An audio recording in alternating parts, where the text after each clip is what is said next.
Donc je m'appelle David Maheo et puis je suis un artiste multidisciplinaire. Voilà, je fais beaucoup de choses. Je fais un petit peu tout ce qui me passe par la tête sur tous les supports et voilà, il n'y a pas de limite. Artiste, je pense que c'est un état d'esprit en fait. J'ai pas voulu être un artiste ou j'ai pas décidé que je serais un artiste. Je suis un artiste depuis que je suis gamin et entre guillemets une bénédiction et une malédiction. J'ai pas choisi, c'est venu tout seul et j'ai pas le choix entre guillemets. Et rien ne m'a donné envie en fait. C'est moi qui me suis mis à décider spontanément. En fait, je suis un rêveur. Donc la réalité me plaît pas beaucoup. Donc j'ai toujours été ailleurs, même quand je parle aux gens, souvent j'ai une image dans ma tête où je suis ailleurs. Je peux avoir de la musique dans la tête en parlant aux gens aussi. Et j'ai toujours besoin de m'évader. Donc je dessine pour ça, entre guillemets, déjà à la base. Et ben on a trouvé le local idéal, en fait. C'est-à-dire qu'on a toujours voulu montrer un peu ce qu'on fait, parce qu'on est fiers de ce qu'on fait, on ne va pas se mentir. Mais l'avantage de la boutique ici, c'est que contrairement à celle qu'on avait avant, on avait juste un espace. Et là, on a l'espace là en plus où on s'est dit, ok, on met nos œuvres. Et on a bien fait parce qu'en fait on adore notre boutique et on vend des peintures à cet endroit justement. C'est plutôt compliqué, c'est un peu chaotique. Hein. J'ai arrêté l'école, j'étais au collège. Ma prof d'art plastique m'a pistonné pour aller faire une école en Normandie où j'étais plus jeune au concours. Mais vu que je suis quelqu'un d'assez nerveux, j'ai loupé le concours à un demi-point près. Voilà, et après j'ai été peintre en lettres, donc la publicité peinte et décorative, qui je pensais serait cool pour moi parce que c'est artistique, mais en fait pas du tout. Et donc après j'ai fait plein de métiers différents. Je suis passé du coq à l'âne, hein. J'ai été chaudronnier, vendeur de jeux vidéo, j'ai fait la totale, mais j'ai toujours continué à gribouiller, etc. chez moi tout simplement. Il n'y a pas eu de parcours artistique carré. Je suis autodidacte. Plus tu fais, plus tu t'améliores, hein, c'est comme tout. Hein. J'ai vu certaines de mes premières peintures qui ont été vendues quand même. Je les vois maintenant, je les trouve plutôt rigolotes. Il y en a certaines que je trouve complètement nulles d'ailleurs. Et en fait, plus tu fais, plus tu t'affines, plus ton style il évolue, plus ta technique est belle.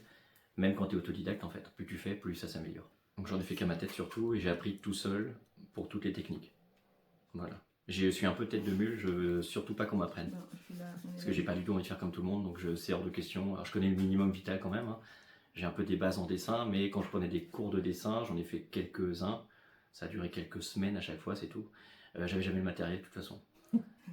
C'est marrant. Moi j'ai vendu énormément de peintures, mais c'est pas pour autant que j'en vis. On te dit qu'il faut faire un certain prix pour les peintures, mais quand tu es obligé de manger, tu fais ce que tu peux entre guillemets.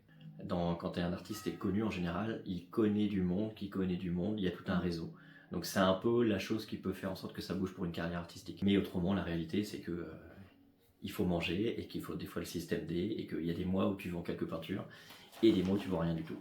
Donc il faut vraiment le faire parce que c'est vital en fait. Moi c'est vital, ma femme aussi. De toute façon on fera quoi qu'il en coûte. Même si on ne vend pas, on continuera à peindre. Voilà, l'essentiel c'est ça.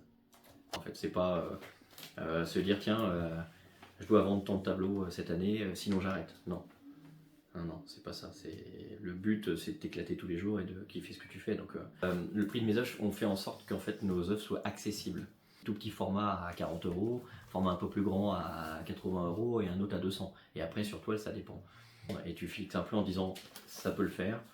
Ou alors tu mets un prix et tu te prends pour Salvador Dali ou Picasso, et puis du coup tu vends rien et tout le monde dit c'est chouette, mais non. Bah alors c'est une catastrophe moi. Elle prête pas de place malheureusement. L'idéal en fait je pense quand tu as une carrière d'école c'est d'avoir quelqu'un derrière qui gère tout ce qui est administratif, qui gère toutes les démarches etc. Pas du tout. On est en France. Il y a d'autres pays où tu es valorisé. Il y a des gens qui sont même payés pour être artistes dans certains pays. Mais en France, t'es un artiste, t'es un petit peu un rigolo. On valorise pas les dons de chacun en fait. C'est un peu le problème. Ça peut être autant du bonheur que de la haine entre guillemets. J'ai été menacé en tant qu'artiste peintre parce qu'on parlait trop de moi. Ça c'est la nature humaine, on n'y peut rien. Et après non, Instagram par exemple, ça me permet quand même de montrer ce que je fais, d'avoir plein de gens qui me suivent. Des fois d'avoir des contacts ou pas, mais voilà en fait il y a quand même des gens du monde entier qui regardent ça en fait. J'ai jamais utilisé. Je sais que Caro elle l'utilise pour des conseils. Ça peut nous guider pour certaines choses. Là, on a posé quelques questions pour ces œuvres pour les mettre en valeur. Et c'est vrai que ça peut être utile quand même. Après, les gens qui veulent du jetable, du consommable, du pas cher, des repros, des images faites par IA, tant mieux pour eux. Mais moi, je sais que je préfère une toile mal peinte mais qui a quelque chose qu'un truc ultra chiadé fait par une intelligence artificielle. Ça n'a pas d'intérêt en fait. Voilà, mais c'est mon point de vue. Hein.